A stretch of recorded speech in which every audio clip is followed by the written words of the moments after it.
Female empowerment has been at the forefront of the social dialogue for a few decades now, and this is great.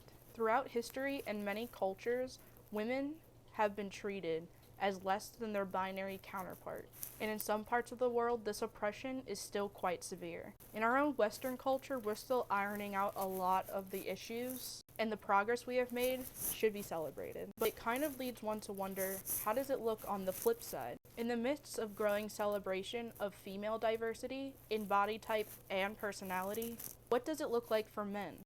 As female empowerment grows more visible in the public eye, men are often left outside of the conversation, leaving behind a rigid box of standards and expectations in its wake.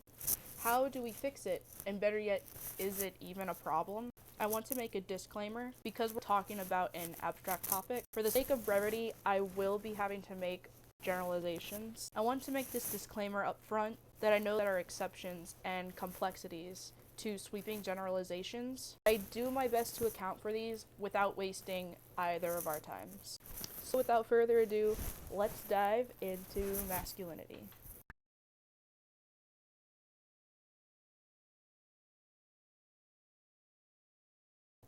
In today's culture, there's an open dialogue of what masculinity has looked like in the past, what it looks like today, and where it should head in the future. Amidst these conversations, the word toxic masculinity is tossed around.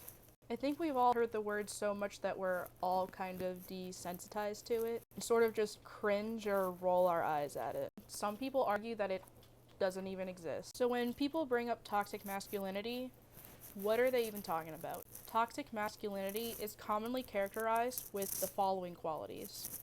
Real men suffer pain without complaint, have no needs, never lose. Real men are tall. Real men show no emotion outside of bravado and rage.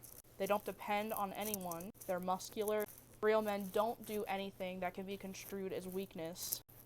So basically, Gaston from Beauty and the Beast. He's entitled, manipulative, exerts his power over women, uses whatever means of physical prowess is necessary to get what he wants.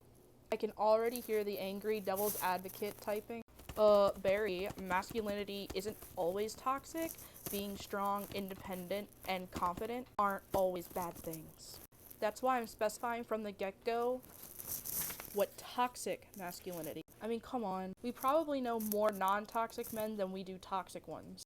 At least, I hope you do.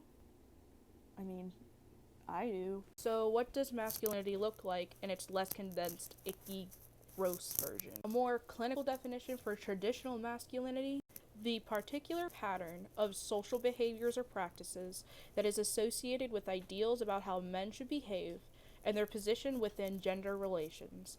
Masculinity is a relational concept, defined in opposition to femininity and expectations about how women should behave. In more layman's terms, traditional masculinity kind of looks like this: dominance, toughness, risk-taking, heterosexual tendencies, emotional restraint, power over women, self-reliance, sort of a John Wayne-esque, if you're looking for a traditional masculinity poster child. All these labels, toxic, traditional, it's kind of a lie, isn't it? It's important to specify the different types of masculinities because it's so complex and multifaceted. Why is this even important to talk about in the first place? I think 2 reasons. Unchecked masculinity, when turned toxic, hurts men. Though men benefit from the patriarchy, they are also limited by it. Let's break these down. When masculinity is unchecked, not only does it hurt females, it directly affects and harms men. Their self-esteem, their mental health, maybe even in extreme cases, their physical health. And number 2, though men benefit from the patriarchy, they are also limited by it. Yeah, I know, another person talking about the patriarchy. Let's put that in the basket of words that we're all desensitized to. Right next to toxic masculinity. But hear me out. A patriarchy is when men are on top, and when there's a top, there are people below you. And when there's people below you, there's a pecking order. In this case, it's in the form of social influence and privilege. When there's power, how is it defined and maintained? By gatekeepers. What could those gatekeepers look like? If you don't fit into the predetermined box of masculinity, you put your social credibility on the line.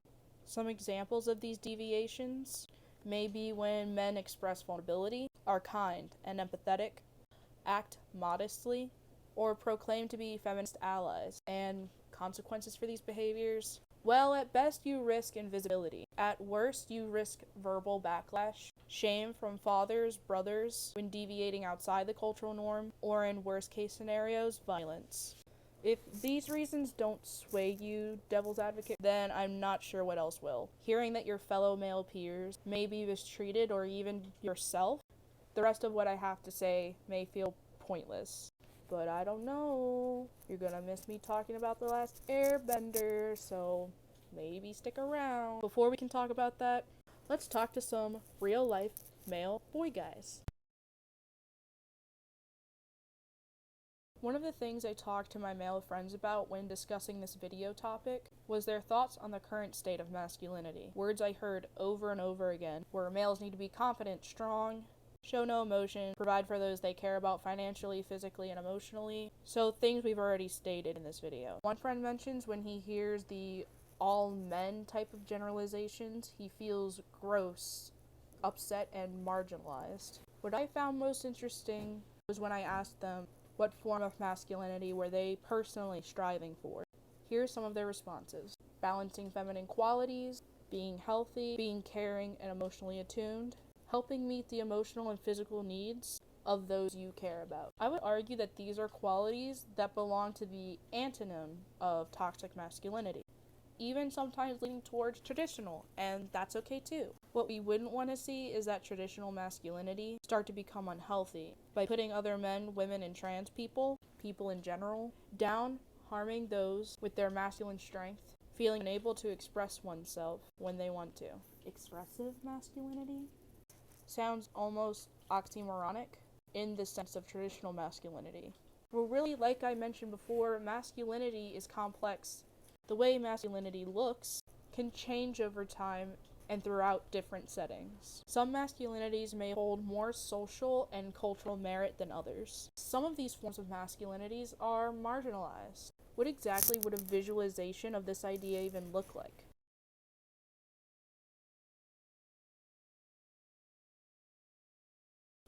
Let's take these two mascots of masculinity we have and start with a spectrum. Let's put Gaston over here. This is our extreme toxic end.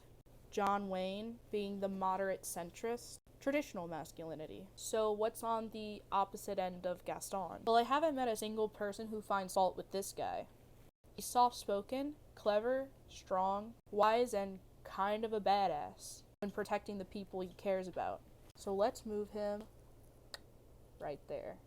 And what do we call this brand of masculinity? The opposite of toxic masculinity is healthy masculinity. But I don't know, this doesn't encompass everything we've been talking about. What about men who are expressive and stoic? Where do they lie? There are men who are stoic and healthy. There are people who are expressive and toxic, and vice versa. So this is going to be our y-axis. And voila, we have a lovely quadrant. Yes, I made it myself alongside my boyfriend. Thank you, Derek. Here was my thinking. The x-axis defines how a man uses his power. If he uses it for his own gain and to harm people to get what he wants, he leans more toxic. If he uses that power to protect and empower people, that's more healthy. Does he allow people to communicate? Healthy. If not, toxic. Basically, this is how a man's masculinity relates to the environment around him. Expressiveness versus stoic is in relation to his masculinity to himself. The y-axis is not inherently bad or good, it just is. And it's characterized by how expressive is a man in behavior, words, appearance, and affection. Get the idea? If not, here are some examples. Let's take Ron Swanson. I'd argue he's all the way stoic. He can allow those close to him to be open, but those he deems unimportant, not so much. I'd argue he's nearly neutral on healthy, so he's traditional stoic. Let's do Naruto. Very, very expressive in and out of battle. and he uses his strength and power to protect the Hidden Leaf Village, his friends, and allows people to express themselves, which are traits of healthy masculinity, so Naruto is healthy expressive. We'll put Eggman here, Scar here, Aizawa here, Miles Morales, Tony Stark. Is this making sense? A limit to this square is what it doesn't take into account. The quadrants don't account for difference in aesthetics and levels of intelligence. Some geniuses may be next to a character who might not be so smart, but they have the same level of healthiness and expressiveness. As a fellow sibling, child, friend, and coworker of men, I think I want to advocate for a world where masculinity stays on this side of the two quadrants. One where boys can be as stoic or expressive as they want, with varying levels of intelligence and personal aesthetics mixed all in there, so long as everyone is being themselves and staying healthy. Being open-minded of one another, being considerate of people around them, allowing fellow men to make mistakes. What steps can we take in order to do this?